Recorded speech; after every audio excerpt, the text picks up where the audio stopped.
باللہ من الشیطان الرجیم بسم اللہ الرحمن الرحیم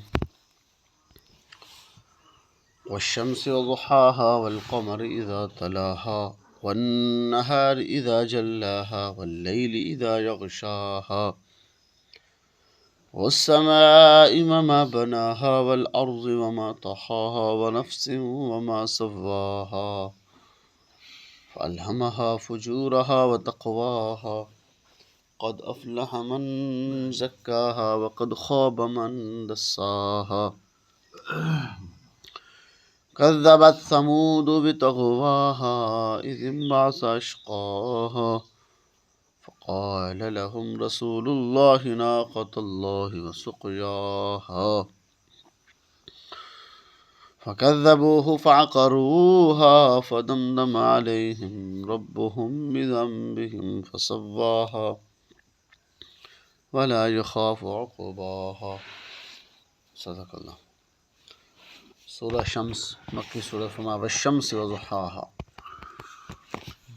قسم ہے سورج کی اور اس کی روشنی کی، والقمر اذا تلاها،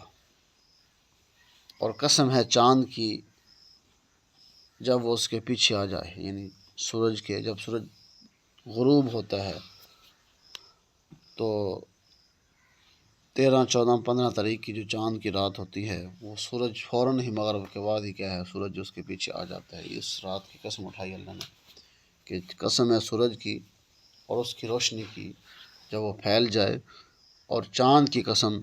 جب وہ اس کے پیچھے آ جاتا ہے، والنہار اذا جلاها، اور قسم ہے دن کی جب وہ روشن ہو جائے، یعنی دن کی روشنی کی اللہ نے قسم اٹھائی، واللیل اذا یغشاها، اور رات کی قسم اٹھائی، قسم ہے رات کی جب وہ چھپا لے ہر چیز کو، یعنی چھا جائے ہر چیز کے اوپر، جب اندھیرا اس کا چھا جاتا ہے، والسماء وما بناها، اور قسم ہے آسمان کی، وما بناها، اور اس کے بنانے والے کی، ہاں آسمان کی قسم اٹھائی اور اس کے بنانے یعنی اپنی ذات کی، وما بناها قسم ہے آسمان کی اور اس کے بنانے والے کی، والارض وما طحاها، اور زمین کی قسم اور اس کے بچھانے والے کی، یعنی کس نے اس کو بچھا دیا زمین کو، اور ونفس وما سواها، اور نفس کی قسم کہ جس کو اس نے بنایا بھی، وما سواها پھر اس کو درست کر دیا، یعنی ہر نفس کو کس نے پیدا کیا؟ اللہ نے بنایا ہے، پیدا کیا ہے، وما سواها، اور ٹھیک ٹھیک قسم پیدا فرمایا۔ اتنی قسمیں اٹھانے کے بعد فَأَلْهَمَهَا فُجُورَهَا وَتَقْوَاهَا، پھر ہم نے دونوں چیزیں فجور بھی اور تقوی بھی ان کے دلوں کے اندر ڈال دی، یعنی دونوں راستے پچھلی صورت کے اندر وَهَدَيْنَاهُ النَّجْدَيْنِ، ہم نے اس کو دونوں راستے دکھلا دیے، یعنی اس کو بنایا، ٹھیک ٹھیک بنایا بھی، اور اس یعنی ہر چیز اس کے آزاد درست بنائے، اس کے بعد ہم نے اس کے اندر دونوں چیزیں ڈال دی، فجور بھی اور تقوی بھی، دونوں راستے اس کو بتلا دیے، دکھلا دیے۔ اب جو بھی راستہ وہ اختیار کرے گا، فسق و فجور والا راستہ اختیار کرتا ہے، نیکی والا راستہ اختیار کرتا ہے، برائی والا راستہ کرتا ہے، اب اس کے اندر اختیار ہے، اللہ نے انسان کو پھر اختیار دے دیا کہ اب تو جو چاہے کرے، نیکی والا راستہ اختیار کرنا ہے تو وہ کر، برائی والا راستہ ہے تو یعنی دونوں چیزیں اللہ نے انسان کے اندر مادہ، نیکی کا مادہ بھی ڈال دیا، برائی کا، لیکن فرشتوں کے اندر صرف نیکی کا مادہ ہے، وہ برائی کی طرف نہیں جاتے، لیکن انسان کے اندر اللہ نے دونوں چیزیں ڈال دی ہیں، یعنی نیکی کی طرف بھی انسان جائے گا اور برائی کے اوپر بھی انسان کیا ہے وہ جائے۔ قد افلح من زکاها، فرمایا کہ تحقیق وہ انسان کامیاب ہو گیا جس نے اپنے نفس کو پاک کر لیا، جس نے اپنے نفس کو پاک، یہ دونوں چیزیں اللہ نے ڈال دی نفس کے اندر، برائی بھی اور اچھائی بھی، لیکن کامیاب کون ہوا؟ من زکاها، جس نے اپنے نفس کو پاک رکھا، پاکیزہ بنا لیا، برائی سے بچا لیا، وہ انسان تو کیا ہو گیا؟ کامیاب ہو گیا۔ وقد خاب من دساها، اور جس نے اس کو برا، جس نامراد نے اس کو میلا کر دیا، برا کر دیا، اس کے اندر گناہوں کو ڈال دیا، جس کے ہر وقت گناہوں کے اندر ہی وہ رہتا ہے، اس نے اپنے نفس کو کیا کر دیا؟ برا کر دیا، نفس وہ گناہوں کی طرف چل رہا ہے، وہ کیا ہو گیا؟ وہ نامراد ہو گیا، خراب ہو گیا، ناکام ہو گیا۔ اس کے بعد کذبت ثمود بطغواها، جھٹلایا سمود نے بھی، یعنی جو قوم سمود تھی، اور انہوں نے سرکشی کی، اب ان کا مطالبہ پہلے کیا تھا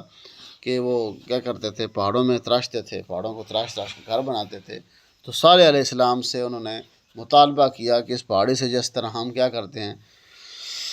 پہاڑوں کو تراشتے ہیں اور گھر بناتے ہیں، تم ایسے کرو کہ یہاں سے اونٹنی نکالو اور وہ کیا ہو، آتے ہی کیا ہے وہ بچہ بھی جان دے، پھر ہم آپ پہ ایمان لے آئیں گے۔ لیکن انہوں نے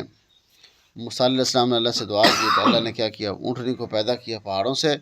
اور ان کی بات جو ہے وہ پوری ہو گئی، لیکن انہوں نے پھر بھی کیا کیا، اس کو جھٹلا دیا۔ انہوں نے کہ جادوگر ہے، کذبت ثمود بطغواہا، جھٹلایا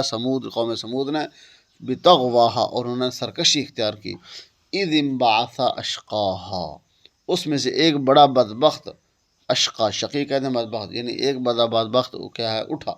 تو اونٹنی کیا کرتی تھی،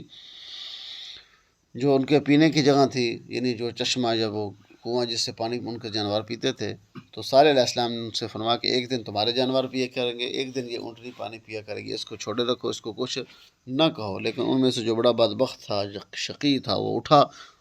تو فقال لهم رسول اللہ ناقۃ اللہ وسقیاہا، تو سمود ان کے صالح علیہ السلام نے ان کو کہا بھی، جو اللہ کے رسول تھے، کہ یہ اللہ کی اونٹنی ہے، ناقۃ اللہ، یہ اللہ کی اونٹنی ہے، وسقیاہا، اس کو پانی پینے دو، اس کی باری کے اوپر، یعنی جو باری مقرر کی گئی ہے اس کے اوپر اس کو پانی پینے دو، اس کو چھیڑو نہیں۔ لیکن انہوں نے کیا کیا، فکذبوہ فعقروہ، انہوں نے صالح علیہ السلام کی بات بھی نہ مانی، انہوں نے اس کو جھٹلا دیا، فعقروہا، پھر اس اونٹنی کے پاؤں بھی کاٹ دیے،